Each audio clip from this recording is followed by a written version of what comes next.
পূর্ববর্তী সমাবেশের সম্মানিত সভাপতি, ইসলামী আন্দোলন বাংলাদেশ করাপাড়া উপজেলা শাখার সম্মানিত সিনিয়র সহ সভাপতি জনাব অ্যাডভোকেট মাওলানা মুস্তাফিজুর রহমান, জনাব অ্যাডভোকেট মাওলানা মুস্তাফিজুর রহমান।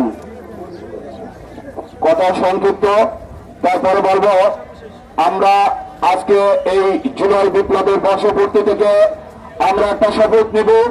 গত 17 বছর ফ্যাসিস্ট যেভাবে ভোট পিটিয়ে ক্ষমতায় গিয়েছিল, আগামী নির্বাচনে আমরা আর ভোট পিটিয়ে কাউকে ক্ষমতায় যেতে দেব না। ঠিক কিনা বলেন?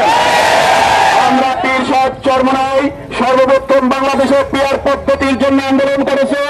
উচ্চকক্ষে পিয়ার নির্বাচন হবে, আমরা নিম্নকক্ষে পিয়ার নির্বাচন চাই। ঠিক কিনা বলেন?